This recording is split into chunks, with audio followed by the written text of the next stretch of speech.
어학은 망합니다. 여러분 안녕하십니까? JLPT 선임연구원 황요찬입니다. JLPT 시험을 보신 분들께서 절대로 해서는 안 되는 거 두 가지를 제가 말씀드리겠습니다. 두 가지 팁을 전수해 드리겠습니다. 자, 지난 12월에 JLPT 시험 보신 분들 많이 계실 텐데 어떻게 잘들 보셨습니까? 아마 이제 요즘은 인터넷을 통해서 가채점들을 많이 하시기 때문에 이미 어느 정도 결과를 예상하고 계신 분들도 많이 계시리라 생각합니다. 대략 제가 보기에는 이제 110점에서 120점 사이, 거기서 이제 보통 커트라인이 형성이 되거든요. 왔다 갔다. 가채점을 했더니, 난 됐어. 이 정도면 충분해. 이런 분과, 이거 떨어지는 거 아니야? 붙을 것 같기도 한데 좀 간당간당 하신 분도 계실 겁니다. 자, 이분들은 무조건 윗단계로 올라가시기 바랍니다. 특히 이제 두 번째 말씀을 드렸던 좀 간당간당한데 나 좀 불안한데 이런 분도 계실 거예요. 또 실제로 기분 좋게 합격하신 분도 계실 거고 점수가 모자라서 떨어진 분도 계실 겁니다. 자, 나는 N3 떨어졌으니까 다시 봐야지 그러실 필요는 없어요.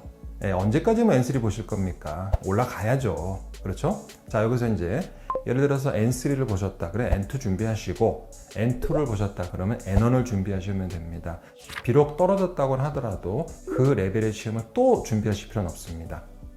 그런데 N3가 너무 점수도 안 좋고 솔직히 내가 봐도 도대체 뭔 소리인지 하나도 모르겠더라. 이러신 분들은 다시 한번 N3를 차근차근 다지시고 N2로 올라가시기 권해드립니다. 왜 그러냐 하면은 N1, N2, N3가 완전히 별개의 것이 아닙니다. 이어지게 돼 있어요. 즉 N2, N1을 올라가도 N3에 나왔던 어휘, 한자, 문법을 아셔야 됩니다. 그런데 N3가 너무 점수도 안 좋고 도대체 뭔 소리인지 하나도 모르겠더라. 이러신 분들은 다시 한번 N3를 차근차근 다지시고 N2로 올라가시기 권해드립니다. 자, 하지만 아까 말씀을 드렸던 대로 이제 붙으신 분들, 그리고 조금 점수가 모자랐지만 떨어졌다, 괜찮습니다. 위로 올라가시기 바랍니다. 왜냐하면은 어차피 N3에서 배웠던 내용은 N2에서 또 공부하게 돼 있습니다. 어느 정도 점수가 확보되신 분들은 굳이 N3 보실 필요 없이 N2로 올라가셔서 그래도 N3가 조금 부족한 부분이 있다 싶으면 공부하셨던 책으로 조금씩 복습하면서 따라오실 수가 있습니다. 그게 시간을 아낄 수가 있어요. 이게 6개월에 한 번씩 있는 시험이란 말이에요. 매달 있는 시험이 아니란 말이에요. 그렇다면은 허송세월 해가지고 또다시 플러스 6개월, 또다시 6개월? 안 되지 않습니까? 너무 시간이 아까워요. 그러니까 시간을 절약하기 위해서 또다시 N3 보고 그러지 마시고 윗레벨로 올라가서 N2 보시기를 권해드리겠습니다. 그렇게 하는 게 시간도 절약하며 훨씬 더 효율적으로 공부하실 수가 있습니다. 자, 그리고 제가 두 번째로 말씀드리고 싶은 겁니다. 이거는 정말 제가 현장에서 20년 이상 강의를 하면서 느낀 건데, 어학은 쉬면은 망합니다. 어느 정도 공부해서 이제 N3 정도까지 올라왔어요. 그런데 거기서 한 달, 두 달 쉬어버리면 어떻게 되겠습니까? 외국어는 감각입니다. 감각은 무뎌지고 떨어질 수밖에 없단 말이에요. 12월 달 시험을 기준으로 말씀드리면은 12월 달 첫째 주 일요일에 시험이 있거든요. 그렇죠. 연말이고 크리스마스도 있겠다. 친구들도 만나고 싶고 그러겠죠. 한 달 정도는 쉴 수도 있는데 늘 강조하던 게 뭐냐. 잠자기 전에 게임하고 유튜브 볼 시간 5분, 단 5분만이라도 좀 투자해달라고 제가 얘기를 합니다. 이미 공부했던 거라도 괜찮습니다. 다 아는 내용이라도 괜찮아요. N2 때 공부했던 거 또는 N3 때 공부했던 거 독해. 하루에 5분만 투자해서 한 번만 읽어보세요.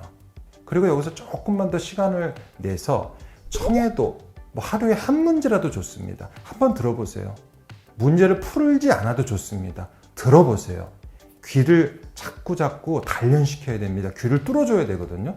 그렇게 하다가 1월 달에 다시 공부하러 온 사람과 한 달 동안 완전히 손 놓은 사람, 당연히 차이가 날 수밖에 없습니다. 근데 그것도 손을 놔버리면 어떻게 되겠습니까? 기껏 올려놓았던 감각이 무뎌지고 떨어질 수밖에 없단 말이에요. 시험 끝나고 정말 한 달 정도 쉬었다가 그렇게 오면 괜찮은데 2달, 석 달 쉬었다가 나타납니다. 그러면 아까도 말씀을 드렸지만 사람인 이상 까먹을 수밖에 없어요. 사람이니까. 그건 저도 마찬가지예요.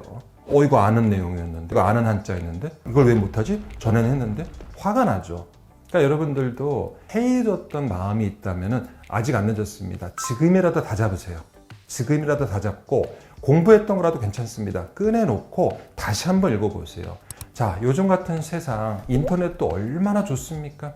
스마트폰으로도 공부할 수 있지 않습니까? 2호 JLPT에서는 JLPT 실전 문제와 가장 가까운 형태의 경향의 문제를 만들어 여러분들께 제공해 드리고 있습니다. 집에서 여러분들 스마트폰으로 독해 문장 하나 읽어보시고 청해 문제 하나 들어보세요. 그렇게 공부를 하신 분과 아예 손을 놓으신 분, 당연히 차이가 날 수밖에 없죠. 그렇게 공부를 하시다가 나중에 이제 시험에 가까워질 때 실전 문제를 많이 풀어보시는 겁니다. 어느 정도 어휘력과 독해력, 청해력 감각이 살아계신 분들은 그 실전 문제 풀 때 흡족한 마음으로 푸실 수가 있을 겁니다. 하지만 2달, 3달 손을 놓으신 분들은 당연히 어떻게 되겠어요? 힘들 수밖에 없고 고전할 수밖에 없고 스스로한테 화가 날 수밖에 없죠. 잠깐 쉬는 건 괜찮습니다. 하지만 너무 마냥 쉬시면 안 됩니다. 자, 제가 오늘 시험 끝나고 나서 하지 말아야 될 것 2가지 말씀을 드렸을 텐데, 우선 첫 번째, 비록 떨어졌더라도 또다시 그 레벨의 시험을 준비하실 필요는 없습니다. 위로 올라가야죠. 윗레벨 공부하시라는 점. 자, 2번째, 잠깐 쉴 수는 있어요. 하지만 너무 마냥 손을 놓고 쉬시면 안 됩니다. 이 2가지를 꼭 지켜주시기 바라겠습니다. 여러분, 쉬지 말고 꾸준하게 공부하세요. 반드시 합격할 수 있습니다. 감사합니다.